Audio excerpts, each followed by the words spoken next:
മറ്റുള്ളവരെ സ്നേഹിക്കണം എന്ന് ആഗ്രഹമുണ്ടെങ്കിലും സാധിക്കുന്നില്ല എന്നുള്ളതാണ് അനേകരുടെയും പരാതി. ഈ പരാജയത്തിൻ്റെ പ്രധാന കാരണം സ്വാർത്ഥതയാണെന്നറിയാമോ? എനിക്ക് നഷ്ടം വരും, എനിക്ക് കഷ്ടം വരും, അതുകൊണ്ട് ഞാൻ വിട്ടുകൊടുക്കില്ല എന്ന മനോഭാവം. സ്വാർത്ഥത കൊണ്ടല്ലേ അത്?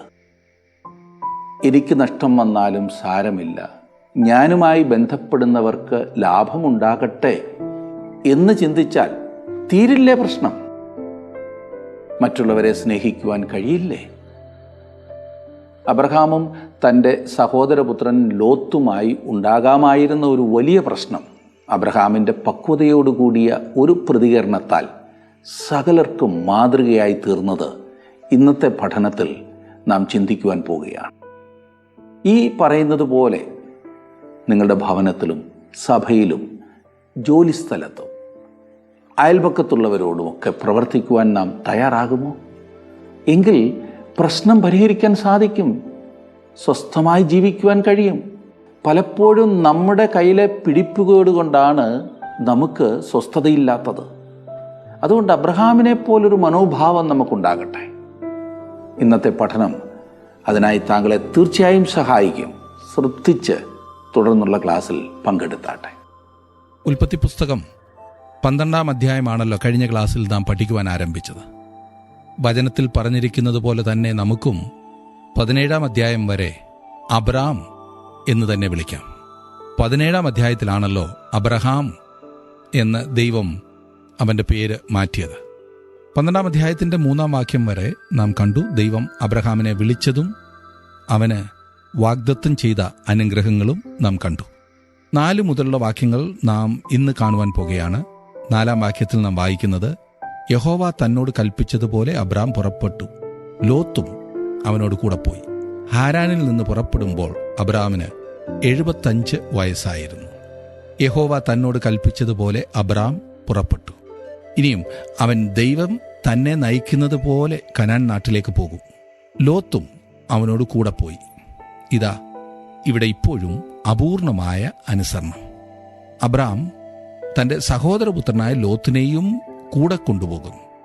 5-ാം വാക്യത്തിൽ നാം കാണുന്നത്, അബ്രാം തൻ്റെ ഭാര്യയായ സാറായിയെയും സഹോദരന്റെ മകനായ ലോത്തിനെയും തങ്ങളുണ്ടാക്കിയ സമ്പത്തുകളെയൊക്കെയും തങ്ങൾ ഹാരാനിൽ വെച്ച് സമ്പാദിച്ച ആളുകളെയും കൂട്ടിക്കൊണ്ട് കനാൻ ദേശത്തേക്ക് പോകുവാൻ പുറപ്പെട്ടു. കനാൻ ദേശത്ത് എത്തി. അബ്രാം തൻ്റെ ഭാര്യയായ സാറായിയെയും കൂട്ടി എന്ന് പറഞ്ഞിരിക്കുന്നത് തീർച്ചയായും ശരിയായ കാര്യമാകും. എന്നാൽ വേറെ എന്തൊക്കെയാണ് കൂട്ടത്തിലെന്ന് നോക്കിക്കേ. സഹോദരന്റെ മകനായ ലോത്തിനെയും തങ്ങൾ ഉണ്ടാക്കിയ സമ്പത്ത് ഒക്കെയും തങ്ങൾ ഹാരാനിൽ വെച്ച് സമ്പാദിച്ച ആളുകളെയും കൂട്ടി. ദൈവത്തിൻ്റെ അനുഗ്രഹത്തെ വൈകിപ്പിച്ച ഒരു സമയമത്രേ ഈ പറഞ്ഞത്. ഹാരാനിൽ അവൻ ചെലവഴിച്ചതും ഈ പറഞ്ഞ താമസത്തിൻ്റെ ഒരു ഭാഗമായിരുന്നു. അവൻ കനാനിലേക്ക് യാത്രയാകുന്നതുവരെ ദൈവം വീണ്ടും ഒരിക്കൽ പോലും അബ്രാമിന് പ്രത്യക്ഷനായില്ല എന്ന് നാം കാണുന്നു. അവൻ്റെ അടുത്ത ബന്ധുക്കളിൽ നിന്നും അബ്രാം തന്നെ വേർപെടുത്തുന്നതുവരെ അവനോടൊപ്പം ലോത്തും മാത്രമുണ്ടായിരുന്ന ആ സമയം വരെയും ദൈവം വീണ്ടും അവന് പ്രത്യക്ഷപ്പെട്ടില്ല. 6-ാം വാക്യത്തിൽ നാം കാണുന്നു, അബ്രാം ശേഖേം എന്ന സ്ഥലം വരെയും ഏലോൻ മൊരേ വരെയും ദേശത്തുകൂടി സഞ്ചരിച്ചു. അന്ന് കനാന്യൻ ദേശത്ത് പാർത്തിരുന്നു. കനാന്യർ ഹാമിന്റെ പുത്രനായ കനാന്റെ സന്തതികളാണെന്ന വസ്തുതയുടെ രേഖ ഇവിടെയാണ് നമുക്ക് ലഭിക്കുന്നത്. ഇവിടെ വളരെ പ്രധാനപ്പെട്ട ഒരു കാര്യം കൂടി ചേർക്കുവാൻ ഞാൻ ആഗ്രഹിക്കുന്നു. വളരെ പേർ ചിന്തിക്കുന്നത് അബ്രാം വളരെ മോശപ്പെട്ട ഒരു സ്ഥലമായിരുന്ന കൽദേരുടെ ഊർ വിട്ടിട്ട് ധാന്യവും വീഞ്ഞും നിറഞ്ഞ പാലും തേനും ഒഴുകുന്ന അതിമനോഹരമായ ഒരു ദേശത്തേക്കാണ് വന്നതെന്നത്രേ. ഈ പുതിയ നാട്ടിലേക്ക് വന്നതിനാൽ അബ്രാം നല്ല ഒരു സ്ഥിതിയിലേക്കാണ് എത്തിയതെന്നത്രേ പലരും ചിന്തിക്കുന്നത്. എന്നാൽ വിശുദ്ധ ബൈബിൾ പറയുന്നത് അപ്രകാരമല്ല. പുരാവസ്തു ഗവേഷണത്തിലൂടെ നമുക്ക് ലഭിച്ചിട്ടുള്ളതനുസരിച്ച് കൽദേരുടെ ഊർ ഈ പറഞ്ഞ സമയത്ത് മഹത്തായ സംസ്കാരത്തിൻ്റെ ഒരു സ്ഥലമായിരുന്നു.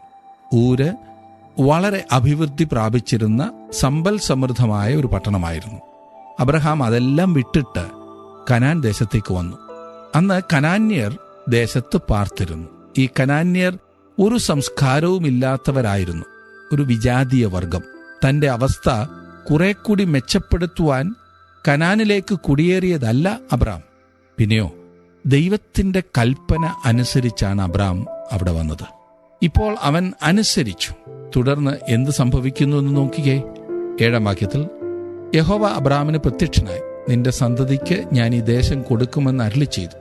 തനിക്ക് പ്രത്യക്ഷനായ യഹോവയ്ക്ക് അവൻ അവിടെ ഒരു യാഗപീഠം പണിതു. ദൈവം തനിക്ക് 2-ാം പ്രാവശ്യം ഇവിടെ പ്രത്യക്ഷനായപ്പോൾ അബ്രാം യഹോവയ്ക്കൊരു യാഗപീഠം പണിതു. അവൻ ഹാരാനിലായിരുന്നപ്പോൾ ദൈവാനുഗ്രഹം വൈകിച്ച സ്ഥലത്ത് ദൈവം അവന് പ്രത്യക്ഷനായില്ല. ദൈവത്തിന്റെ തിരുവചനമാകുന്ന ബൈബിൾ വായിക്കുമ്പോൾ പലപ്പോഴും നിങ്ങൾക്കൊരനുഗ്രഹവും ലഭിക്കുന്നതായി തോന്നാത്തതിന്റെ കാരണം എന്താണെന്നറിയാമോ? നേരത്തെ താങ്കളെ കാണിച്ച പല കാര്യങ്ങളും നിങ്ങൾ ഇന്നും അനുസരിച്ചില്ല എന്നത് തന്നെ. ആദ്യം ലഭിച്ച വെളിച്ചത്തിനനുസരിച്ച് പലരും പോകുന്നില്ല. തെറ്റെന്ന് മനസ്സിലാക്കി തന്നവ അനുസരിക്കാതെ ദൈവം കൂടുതൽ പുതുതൊന്നും വെളിപ്പെടുത്തി തരികയില്ല. നാം ദൈവത്തെ അനുസരിക്കുമെങ്കിൽ കൂടുതൽ അനുഗ്രഹം കടന്നു വരും. ദൈവത്തെ പൂർണ്ണമായി അനുസരിക്കുവാൻ തയ്യാറാകുന്നതുവരെ അബ്രാമിന് ദൈവം വീണ്ടും പ്രത്യക്ഷനായില്ല. ഇതാ ഇവിടെ ഇപ്പോൾ ദൈവം അവന് വീണ്ടും പ്രത്യക്ഷനാകുന്നു. തുടർന്ന് അബ്രാം ഒരു യാഗപീഠം പണിയുന്നു. അവൻ വാസ്തവത്തിൽ ഒരു യാഗപീഠ പണിക്കാരനാണെന്ന് തോന്നത്തക്കവണ്ണം പോയിടത്തൊക്കെ യാഗപീഠം പണിതതായി നാം കാണുന്നു. 8-ാം വാക്യത്തിൽ നാം കാണുന്നു 12:8. അവൻ അവിടെ നിന്ന് ബഥേലിന് കിഴക്ക് മലയ്ക്ക് പുറപ്പെട്ടു. ബഥേൽ പടിഞ്ഞാറും ഹായി കിഴക്കുമായി കൂടാരമടിച്ചു. അവിടെ അവൻ യഹോവയ്ക്കൊരു യാഗപീഠം പണിതു. യഹോവയുടെ നാമത്തിൽ ആരാധിച്ചു. അവൻ ആ ദേശത്ത് പ്രവേശിച്ചപ്പോൾ 2 കാര്യങ്ങൾ ചെയ്യുന്നു. അവൻ തന്റെ കൂടാരം അവിടെ അടിച്ചു. അവിടെയാണ് അവൻ താമസിച്ചത്. തുടർന്ന് അവനൊരു യാഗപീഠം പണിതു.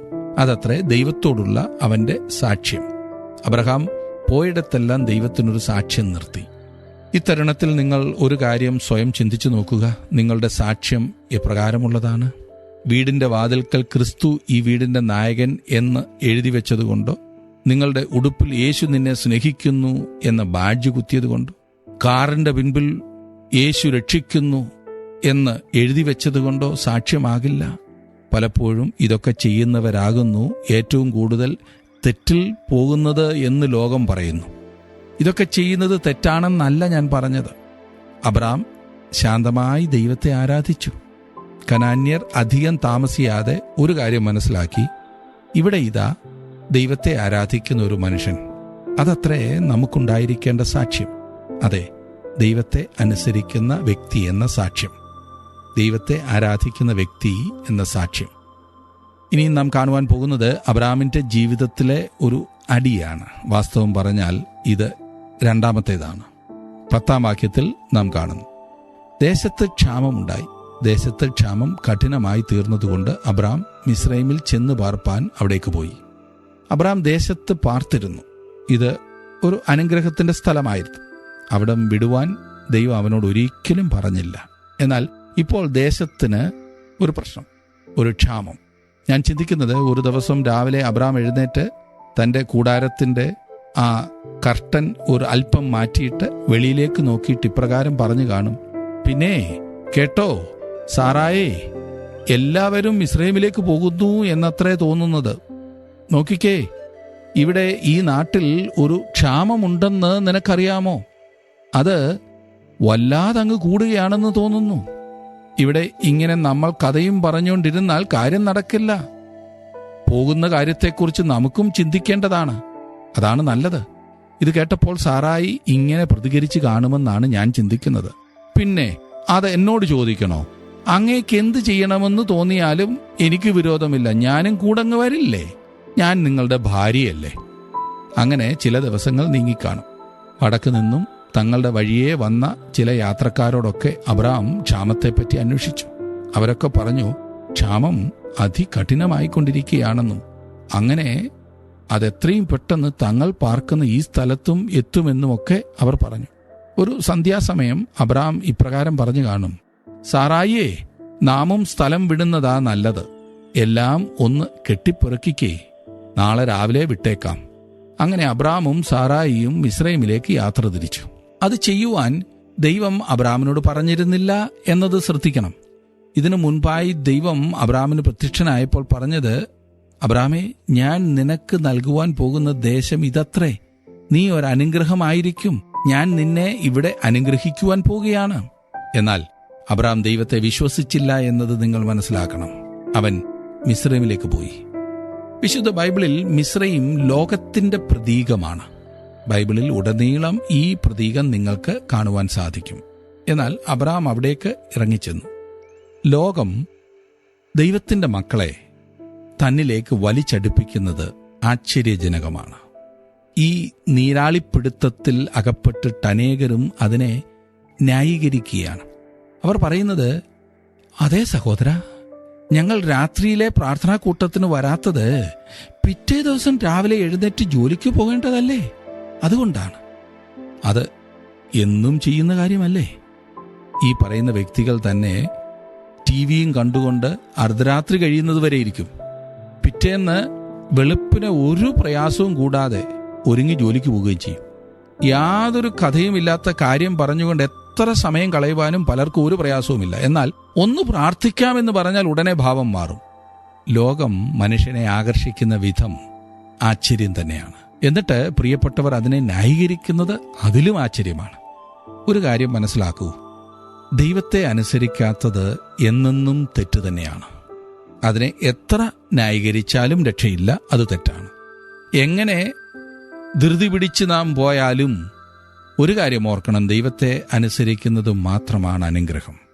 ഇങ്ങനെ ധൃതി പിടിച്ച് മിസ്രൈമിലേക്ക് ഓടുന്ന അബ്രാമിനെ നിങ്ങൾ ഇടയ്ക്ക് വെച്ച് കണ്ട് ഇപ്രകാരം ചോദിച്ചെന്നിരിക്കട്ടെ, അയ്യോ ഇതാരാ, അബ്രാമോ? ഒന്ന് നിൽക്കണേ, അങ്ങ് പോകുന്നത് ശരിയായ വഴിക്കല്ല കേട്ടോ. നീ ദേശത്ത് പാർക്കുവാനല്ലേ ദൈവം പറഞ്ഞത്? അങ്ങനാണല്ലോ ഞങ്ങളോടൊക്കെ സാക്ഷിച്ചത്. അതിന്റെ മറുപടിയായി അബ്രാം ഒരു നല്ല ന്യായം പറഞ്ഞെന്നിരിക്കും. ശരിയാ, ഇങ്ങോട്ടും നോക്കിക്കേ, നിങ്ങൾ പറയുന്നത് സത്യം തന്നെയാണ്. പക്ഷേ എന്റെ ആടുകളെ ഒന്ന് നോക്കിക്കേ, അവ ക്ഷീണിച്ചങ്ങ് എല്ലും തോലുമായി. ഇവിടെങ്ങാണം ഒരു തല പച്ചപ്പുല്ല് കിട്ടാനില്ല. എന്നാൽ മിസ്രൈമിൽ അവയെ തീറ്റിപ്പോറ്റുവാൻ ആവശ്യം പോലെ സ്ഥലമുണ്ട്.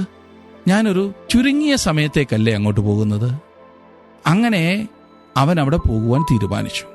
പലരും നാട് വിട്ടത് ഇതൊക്കെ പറഞ്ഞുകൊണ്ട് തന്നെയാണ് സുഹൃത്തെ. കുറച്ചു നാളത്തേക്ക്, പെട്ടെന്ന് വരാൻ.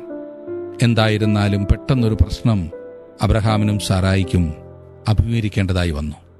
അത് സാറായിയെ സംബന്ധിക്കുന്നതായിരുന്നു. കാരണം അവൾ സുന്ദരിയായിരുന്നു. 11, 12 വാക്യങ്ങളിൽ നാം കാണുന്നത്, മിസ്രൈമിൽ എത്തുമാറായപ്പോൾ അവൻ തന്റെ ഭാര്യ സാറായിയോട് പറഞ്ഞത്, ഇതാ നീ സൗന്ദര്യമുള്ള സ്ത്രീയെന്ന് ഞാൻ അറിയുന്നു. മിസ്രൈമ്യർ നിന്നെ കാണുമ്പോൾ ഇവൾ അവന്റെ ഭാര്യയെന്ന് പറഞ്ഞ് എന്നെ കൊല്ലുകയും നിന്നെ ജീവനോടെ രക്ഷിക്കുകയും ചെയ്യും.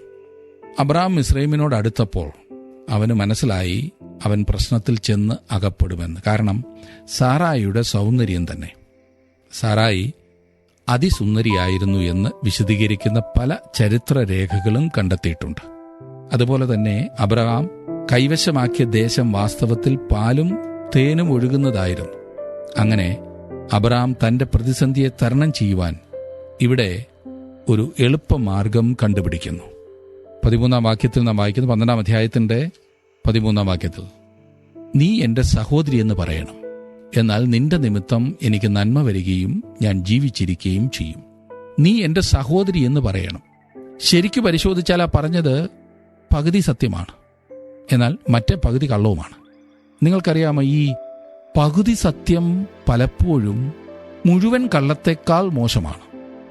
വഞ്ചിക്കണമെന്ന ചിന്തയോടെ തന്നെ പറഞ്ഞതാകും അത് എന്നത് തീർച്ചയാണ്. പകുതി സത്യം. ഇന്ന് അനേകരും സുവിശേഷം പ്രസംഗിക്കുമ്പോൾ ഈ പകുതി സത്യം പറയും. നിങ്ങൾ കർത്താവായ യേശുക്രിസ്തുവിൽ വിശ്വസിച്ചാൽ പിന്നെ യാതൊരു പ്രശ്നവുമില്ല, രോഗമൊന്നും വരില്ല, ബുദ്ധിമുട്ടൊന്നും വരില്ല, ദൈവം നിങ്ങളെ എന്നെന്നും ഭൗമികമായി അനുഗ്രഹിച്ചു കൊണ്ടിരിക്കും. ഇതാ ഇങ്ങോട്ട് നോക്കിക്കേ, എനിക്ക് 1,00,000 രൂപ തന്ന ഇന്നാര് ഇപ്പോൾ കോടീശ്വരനായി. ഇതൊക്കെ പകുതി സത്യമാണ് സുഹൃത്തെ. ഈ പകുതി സത്യം മുഴുവൻ കള്ളത്തേക്കാൾ മോശമാണ്. അതുകൊണ്ട് തന്നെ ഈ പകുതി സത്യം പറയുന്നവരെ എന്തു വിളിക്കണമെന്ന് ഞാൻ പറയേണ്ടതില്ലല്ലോ, നിങ്ങൾ തന്നെ ആ പേരങ്ങ് വിളിച്ചാൽ മതി. അബ്രാം ഇവിടെ പറഞ്ഞത് പകുതി സത്യം. അബ്രാം ഭയപ്പെട്ടതുപോലെ തന്നെ സംഭവിച്ചു. ഇത് തന്നെയാണ് ഇന്ന് അനേകരും ഈ പകുതി സത്യം പറയുമ്പോൾ സംഭവിക്കുന്നത്. കാരണം ഫറവോൻ സാറായിയെ കൊണ്ടുപോയി. എസ്തേറിന്റെ പുസ്തകത്തിൽ നിന്നും ഒരു കാര്യം നമുക്കറിയാം. ഒരു സ്ത്രീ രാജാവിന്റെ ഭാര്യയാകുന്നതിന് മുൻപ് കുറെ നാളത്തേക്ക് ഒരുക്ക നാളുകളാണ്. ആ ഒരുക്ക നാളുകളിൽ ദൈവം ഫറവോനെയും അവന്റെ കുടുംബത്തെയും അത്യന്തം ദണ്ഡിപ്പിച്ചു. കാരണം സാറായിയെ തനിക്ക് ഭാര്യയായിട്ടെടുപ്പാൻ പാടില്ല എന്ന് ഫറവോൻ അറിയണമായിരുന്നു. ദൈവം അത് അവനെ പഠിപ്പിച്ചു. അതുകൊണ്ട് അബ്രഹാം വലിയ നാണക്കേടൊന്നും പറ്റാതെ രക്ഷപ്പെട്ടു. 12-ാം അധ്യായത്തിന്റെ 18 മുതലുള്ള വാക്യങ്ങളിൽ നാം കാണുന്നു, അപ്പോൾ ഫറവോൻ അബ്രാമിനെ വിളിച്ചു, നീ എന്നോട് ഈ ചെയ്തതെന്ത്? അവൾ നിന്റെ ഭാര്യ എന്ന് എന്നെ അറിയിക്കാഞ്ഞതെന്ത്? അവൾ എന്റെ സഹോദരി എന്ന് എന്തിനു പറഞ്ഞു? ഞാൻ അവളെ ഭാര്യയായിട്ടെടുപ്പാൻ സംഗതി വന്നുപോയല്ലോ. ഇപ്പോൾ ഇതാ നിന്റെ ഭാര്യ, അവളെ കൂട്ടിക്കൊണ്ടു പോക എന്ന് പറഞ്ഞു. ഫറവോൻ അവനെക്കുറിച്ച് തന്റെ ആളുകളോട് കൽപ്പിച്ചു. അവർ അവനെയും അവന്റെ ഭാര്യയെയും അവനുള്ള സകലവുമായി പറഞ്ഞയച്ചു. അബ്രഹാമിന്റെയും സാറായിയുടെയും ജീവിതത്തിൽ ദൈവം മേലധികാരം നടത്തുകയായിരുന്നു. അവർ ദൈവത്തിന്റെ സ്വന്തമായിരുന്നല്ലോ. അല്പം തെറ്റിൽ വീണെങ്കിൽ പോലും ദൈവം അവരെ കൈവിട്ടില്ല. ദൈവം അവരെ കൈപിടിച്ച് നടത്തുന്ന ദൈവമായിരുന്നു. എന്നാൽ അവൻ മിസ്രയീം ദേശത്തായിരുന്നപ്പോൾ ദൈവം അവന് ഒരിക്കൽ പോലും പ്രത്യക്ഷപ്പെട്ടില്ല. പിൻപിൽ നിന്ന് ദൈവം സഹായിക്കുന്നുണ്ടായിരുന്നു. എന്നാൽ ദൈവത്തോട് ചേർന്നുള്ള ഒരു നടപ്പ്, ദൈവത്തിൻ്റെ ആ സംസർഗത്തെ ആസ്വദിക്കുന്ന ആ അനുഭവം, അത് നഷ്ടപ്പെട്ടു. അനുസരണക്കേടിന്റെ സ്ഥലത്ത് ദൈവശബ്ദം കേൾക്കാമെന്ന് ഒരിക്കലും സുഹൃത്തെ വ്യാമോഹിക്കേണ്ട. അത് സാധിക്കില്ല. 13-ാം അധ്യായത്തിലേക്ക് നാം വരുമ്പോൾ മിസ്രൈമിൽ നിന്നും അബ്രാം മടങ്ങി വരുന്നതാണ് നാം കാണുന്നത്. അബ്രാമും ലോത്തും മിസ്രൈം വിടുകയും ദൈവം വാഗ്ദത്തം ചെയ്ത നാട്ടിലേക്ക് മടങ്ങി വരികയും ചെയ്തു. ലോത്ത് അബ്രാമിൽ നിന്നും വേർപിരിഞ്ഞ് സോദോമിലേക്ക് പോവുകയും തുടർന്ന് ദൈവം 3-ാം പ്രാവശ്യം അബ്രാമിന് പ്രത്യക്ഷപ്പെടുകയും ചെയ്യുന്നു. അബ്രാം മിസ്രൈമിൽ ആയിരിക്കുകയും ലോത്തിനെ വിടാതെ വെച്ചിരിക്കുകയും ചെയ്യുന്നിടത്തോളം കാലം ദൈവം അവന് പ്രത്യക്ഷപ്പെടില്ല. അവൻ വാഗ്ദത്ത ദേശത്തേക്ക് മടങ്ങി വരികയും ലോത്തിൽ നിന്നും വേർപിരിയുകയും ചെയ്ത നിമിഷം ദൈവം അവന് പ്രത്യക്ഷപ്പെടുന്നു. അത് തന്നെ നമുക്കൊന്ന് പരിശോധിക്കാം. 13-ാം അധ്യായത്തിന്റെ ആദ്യത്തെ 3 വാക്യങ്ങൾ ഞാനൊന്ന് വായിക്കാം. ഇങ്ങനെ അബ്രാമും ഭാര്യയും അവനുള്ളതൊക്കെയും അവനോടുകൂടെ ലോത്തും മിസ്രൈമിൽ നിന്ന് പുറപ്പെട്ട് തെക്കേ ദേശത്ത് വന്നു. കന്നുകാലി, വെള്ളി, പൊന്ന് ഈ വകയിൽ അബ്രാം ബഹുസമ്പന്നനായിരുന്നു. അവൻ തന്റെ യാത്രയിൽ തെക്കുനിന്ന് ബഥേൽ വരെയും ബഥേലിനും ഹായിക്കും മധ്യേ തനിക്ക് ആദിയിൽ കൂടാരം ഉണ്ടായിരുന്നതും താൻ ആദിയിൽ ഉണ്ടാക്കിയ യാഗപീഠം ഇരുന്നതുമായ സ്ഥലം വരെയും ചെന്നു. അബ്രാം യെരുശലേമിന്റെ വളരെ വടക്കോട്ടാണ് പോയത്. അവൻ വന്നത് തെക്കേ ഭാഗത്തായിരുന്നു, ഹെബ്രോനിൽ. എന്നാൽ ഇപ്പോൾ അവൻ യെരുശലേമിന്റെ വടക്കോട്ട് പോകുന്നു, ബഥേലിലേക്ക്. 4-ാം വാക്യത്തിൽ അവിടെ അബ്രാം യഹോവയുടെ നാമത്തിൽ ആരാധിച്ചു. എത്ര പ്രോത്സാഹജനകമായ ഒരു കാര്യമാണ് ഇവിടെ പറഞ്ഞിരിക്കുന്നത്. അബ്രാം തട്ടിമറിയുകയും വീഴുകയും ചെയ്തു. എന്നാൽ അവൻ ദൈവത്തിങ്കിലേക്ക് തിരികെ വരുന്നതായി ഇവിടെ കാണുന്നു. അതെ, യാഗപീഠത്തിങ്കിലേക്ക് അബ്രാമിന് എപ്പോഴും മടങ്ങി വരാവുന്നതാണ്. മുടിയനായ പുത്രന് സ്വന്തം ഭവനത്തിലേക്ക് മടങ്ങി വരാവുന്നതാണ്. ദൈവത്തിങ്കിലേക്ക് മടങ്ങി വരുവാൻ താല്പര്യമുള്ള ഏതൊരു സ്ത്രീക്കും പുരുഷനും എപ്പോൾ വേണമെങ്കിലും ദൈവത്തിൻ്റെ അടുത്തേക്ക് കടന്നു വരാവുന്നതാണ്. അവരെ സ്വീകരിക്കുവാനായി സ്വർഗസ്ഥനായ പിതാവിൻ്റെ കരങ്ങൾ തുറന്നും നീട്ടിയുമിരിക്കുന്നു. 13-ാം അധ്യായത്തിന്റെ 5-ാം വാക്യത്തിൽ കാണുന്നു, അബ്രാമിനോട് കൂടെ വന്ന ലോത്തിനും ആടുമാടുകളും കൂടാരങ്ങളും ഉണ്ടായിരുന്നു. മിസ്രൈമിലും ലോത്ത് ശരിക്കും സമ്പാദിച്ചു. അവന്റെ ചിന്ത എപ്പോഴും അങ്ങനെയാണല്ലോ, വല്ലതും ഉണ്ടാക്കണം. 6-7 വാക്യങ്ങളിൽ നാം കാണുന്നത്, അവർ ഒന്നിച്ചു പാർപ്പാൻ തക്കവണ്ണം ദേശത്തിനവരെ വഹിച്ചുകൂടാഞ്ഞു. സമ്പത്ത് വളരെ ഉണ്ടായിരുന്നതുകൊണ്ട് അവർക്ക് ഒന്നിച്ചു പാർപ്പാൻ കഴിഞ്ഞില്ല. അബ്രാമിന്റെ കന്നുകാലികളുടെ ഇടയന്മാർക്കും ലോത്തിന്റെ കന്നുകാലികളുടെ ഇടയന്മാർക്കും തമ്മിൽ പിണക്കമുണ്ടായി. കനാന്യരും പെരിസ്യരും അന്ന് ദേശത്ത് പാർത്തിരുന്നു. ദൈവത്തിൻ്റെ തിരുവചനം നിങ്ങളോട് ഒന്ന് സംസാരിക്കുവാൻ നിങ്ങൾ അനുവദിക്കുമെങ്കിൽ അതെത്ര ശ്രേഷ്ഠമാണെന്നറിയാമോ? അബ്രാമിന് പറഞ്ഞറിയിക്കാൻ വയ്യാത്ത വേദന വരുത്തിവെച്ച 2 കാര്യങ്ങൾ ഈ പിന്മാറ്റ കാലയളവിൽ മിസ്രയീം ദേശത്തു നിന്നും ലഭിച്ചു. 1, വളരെ ധനം. 2, ഹാഗാർ എന്ന പേരോടുകൂടിയ ഒരു ചെറിയ പെൺകുട്ടി. അവളെക്കുറിച്ച് കൂടുതൽ കാര്യങ്ങൾ നാം പിന്നീട് കാണുന്നതാണ്. എന്നാൽ ഇപ്പോൾ അവന് ധനമുണ്ട്. അത് അവനും ലോത്തും തമ്മിൽ ഇടറുവാൻ കാരണമാകുന്നു. അവർ തമ്മിൽ വേർപിരിഞ്ഞു. നാം ഇപ്പോൾ കണ്ട വാക്യത്തിലെ പ്രസ്താവന ശ്രദ്ധിച്ചോ? കനാന്യരും പെരിസ്യരും അന്ന് ദേശത്ത് പാർത്തിരുന്നു. അബ്രാമിന്റെ ഇടയന്മാരും ലോത്തിന്റെ ഇടയന്മാരും തമ്മിൽ വഴക്കുണ്ടാക്കുക പതിവായിരുന്നു. അതേ ചൊല്ലി അബ്രാമും ലോത്തും അഭിപ്രായ ഭിന്നതയിലായി. വളരെ ചിന്തിപ്പിക്കുന്ന ഒരു കാര്യം എന്തെന്നാൽ, കനാന്യർ പെരിസ്യരുടെ അടുത്ത് ചെന്ന് പതുക്കെ പറഞ്ഞു കാണും, നോക്കിക്കേ, ഇപ്പോൾ രണ്ടും കൂടി നല്ല ഗുസ്തിയാ. അവർ ഈ ദേശത്തേക്ക് വന്ന് ജീവനുള്ള സത്യദൈവത്തിനൊരു യാഗപീഠം പണിതത് കണ്ടപ്പോൾ നാം അബ്രാമിനെ കണ്ടതെങ്ങനെയാണെന്ന് ഓർക്കുന്നുണ്ടോ? അവൻ ഇവിടെ ആദ്യമായി വന്നപ്പോൾ നാം വിചാരിച്ചു, എത്ര അനുഗ്രഹീതനായ ദൈവദാസൻ എന്ന്. അവൻ സത്യസന്ധനാണെന്നും ആത്മാർത്ഥതയുള്ളവനാണെന്നും നാം അറിഞ്ഞിരുന്നു. എന്നാൽ ഇപ്പോൾ അവനെ ഒന്ന് നോക്കിക്കേ, അവർ തമ്മിലുള്ള ഭിന്നത ശ്രദ്ധിച്ചേ. നിങ്ങളുടെ വ്യക്തിപരമായ കാര്യത്തിൽ ഞാൻ കൈകടത്തുന്നു എന്ന് തോന്നുന്നുവെങ്കിൽ എന്നോട് മുഷിയരുത്. ഒന്ന് രണ്ട് കാര്യം തുറന്നു പറയാതിരിക്കാൻ സാധിക്കില്ല. അതുകൊണ്ട് പറയുകയാണ്, ക്രിസ്തുവിന്റെ നാമത്തിൽ കൂടി വരുന്നു എന്ന് പറയുന്ന നമ്മുടെ ഇടയിൽ വാസ്തവത്തിൽ ഐക്യമുണ്ടോ? ഓർത്തഡോക്സുകാരും യാക്കോബക്കാരും, മർത്തോമക്കാരും ഇവാഞ്ചലിക്കക്കാരും, CSIക്കാരും CMSകാരും, ബ്രദറുകാരും പെന്തിക്കോസുകാരും, അങ്ങനെ നമ്മൾ കാരുകാരെല്ലാം കൂടി യോജിപ്പില്ല എന്ന് മാത്രമല്ല, തമ്മിൽ തല്ലല്ലേ. ഇന്ന് സഭയ്ക്കുള്ളിൽ ഇങ്ങനെ പിണക്കവും വഴക്കും ഉണ്ടാകുമ്പോൾ ദൈവത്തെ അറിയാത്ത വെളിയിൽ നിൽക്കുന്ന മനുഷ്യന് അതറിയാം. ഞാൻ പറയട്ടെ, ഇതൊക്കെ കാണുമ്പോൾ രക്ഷിക്കപ്പെടാത്തവർ പറയുന്നത്, ഇതാകുന്നു ക്രിസ്തുമാർഗമെങ്കിൽ എനിക്കിതിനകത്തൊരു പങ്കും വേണ്ട, ഈ വഴക്ക് വേണമെങ്കിൽ എനിക്ക് വെളിയിലാകാമല്ലോ എന്ന്. ഞാനിത് പറയുമ്പോൾ ചിലർ ചിന്തിക്കുകയാണ്, അയ്യോ, ഇയാൾ എന്താണീ പറഞ്ഞു വരുന്നത്? വിശുദ്ധിക്കും വേർപാടിനും വേണ്ടി സകലവും ത്യജിച്ച് സമുദായത്തിന്റെ കെട്ടുപാടുകളിൽ നിന്നും വെളിയിൽ വന്ന ഞങ്ങൾ വീണ്ടും അവരോട് അനുരഞ്ജനപ്പെട്ട അടിമതത്തിന് കീഴ് പോകണമെന്നാണോ ഇയാൾ പറയുന്നത്? അയ്യോ, ഞാൻ അങ്ങനെ പറഞ്ഞില്ല കേട്ടോ. ഈ വിശുദ്ധിക്കും വേർപാടിനും വേണ്ടി ഇറങ്ങിത്തിരിച്ച ഒരുപാട് പേർ ഉണ്ടല്ലോ, അവരോടെങ്കിലും ചേർന്നു പോകരുതോ? എന്തിനാണ് ഈ ഇട്ടാവട്ടത്തിൽ IPC, AG, Sharon, church of God full gospel, church of God division, new India church of God, പിന്നെ ഒരു 100 ഇൻഡിപെൻഡന്റ്? ഇവിടെല്ലാം വിശുദ്ധിയും വേർപാടുമാണോ വിഷയം? അതോ സ്വത്തും സ്ഥാനവുമാണോ വിഷയം? ഈ തമ്മിൽ തല്ലിന്റെ ഏറ്റവും വികൃതമായ രൂപം കാണണമെങ്കിൽ ഗൾഫ് രാജ്യങ്ങളിൽ നമ്മുടെ ആളുകൾ കൂടുന്നിടത്ത് ചെന്നാൽ മതി. ഒരൊറ്റ കെട്ടിടത്തിനുള്ളിൽ പല മുറിക്കുള്ളിൽ കത്തിജ്വലിക്കുകയാണ് ഒരേ വിശ്വാസം മുറുകെ പിടിക്കുന്നവർ.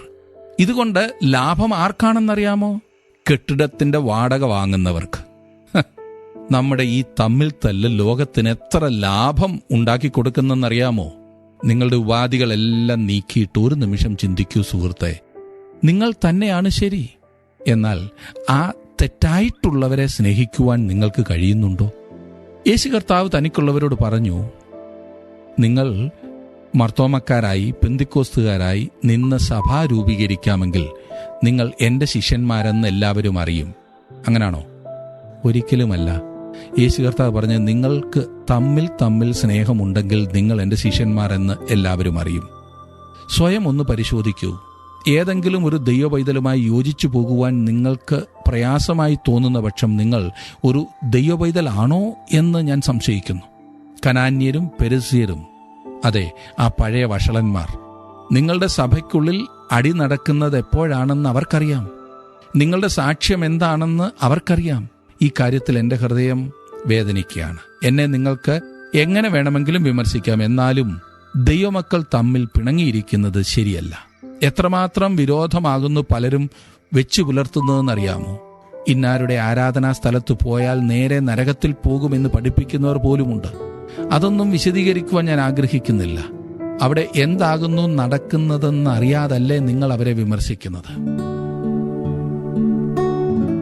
ഇന്നത്തെ ജീവസന്ദേശ പഠനത്തിൽ പങ്കെടുത്ത എല്ലാവർക്കും ഞാൻ എൻ്റെ നന്ദി അറിയിക്കട്ടെ. അബ്രഹാമിനെ പോലെ വിട്ടുവീഴ്ചയ്ക്ക് തയ്യാറുള്ള മനോഭാവം നമുക്കുണ്ടോ എന്ന ചോദ്യമാണ് ഇന്നത്തെ പഠനത്തിലൂടെ നമുക്ക് മുൻപിൽ വന്നത്. നിങ്ങൾക്ക് അതേക്കുറിച്ച് എന്ത് പറയുവാൻ സാധിക്കും? നമ്മുടെ അവകാശങ്ങളെയും നമ്മുടെ റൈറ്റിനെയും ഒക്കെ മുറുകെ പിടിച്ചാൽ ഒരിക്കലും സ്വസ്ഥമായി ജീവിക്കുവാൻ സാധിക്കില്ല എന്ന് കണ്ട് അന്യായമായി നാം ഇടപെടണം എന്നല്ല. നിങ്ങൾക്കറിയാം എവിടെയാണ് ശരിയായി ചെയ്യേണ്ടത്, എവിടെയാണ് നാം കടുംപിടുത്തം പിടിക്കേണ്ടത് എന്ന്. എന്നാൽ എപ്പോഴും താഴ്മയോടുകൂടെ നാം പ്രതികരിച്ചാൽ അത് അനുഗ്രഹമാകും. അതിന് ദൈവകൃപയെ ആവശ്യമാണ്. നമുക്ക് പ്രാർത്ഥിക്കാം. കർത്താവേ, അവിടുന്ന് ഞങ്ങളെ കേൾപ്പിച്ച വചനത്തിനനുസരിച്ച് ജീവിപ്പാൻ അവിടുന്ന് ഞങ്ങളെ സഹായിക്കണമേ. ഞങ്ങൾ പരിശ്രമിച്ച് പരാജയപ്പെടുന്നവരാണ്. എന്നാൽ നിൻ്റെ സഹായത്താൽ ഞങ്ങൾക്ക് ജീവിതത്തിലെ ബന്ധങ്ങളെ ശരിയായി മുൻപോട്ട് കൊണ്ടുപോകുവാൻ സാധിക്കുമെന്ന് അബ്രഹാമിൻ്റെ ജീവിതത്തിലൂടെ ഞങ്ങളെ പഠിപ്പിച്ചതിനായി സ്തോത്രം. ഞങ്ങൾക്ക് ആ മനോഭാവം തരണമേ. എന്തെങ്കിലും ഉപാധി പറഞ്ഞ് മാറി നിൽക്കാനല്ല, നിൻ്റെ ഹിതം അതുപോലെ അനുസരിപ്പാൻ അവിടുന്ന് ഞങ്ങളെ സഹായിക്കണമേ. ഞങ്ങളുടെ നന്മയ്ക്കായിട്ടാണല്ലോ അവിടുന്ന് അവിടുത്തെ വചനത്തിലൂടെ ഞങ്ങളോട് സംസാരിക്കുന്നത്. അത് കേൾക്കുവാനും അനുസരിപ്പാനും ഉള്ള നല്ല മനസ്സ് ഞങ്ങൾക്ക് തരണമേ. ഇന്ന് വചനം കേട്ട് എല്ലാവരെയും അനുഗ്രഹിക്കണമേ.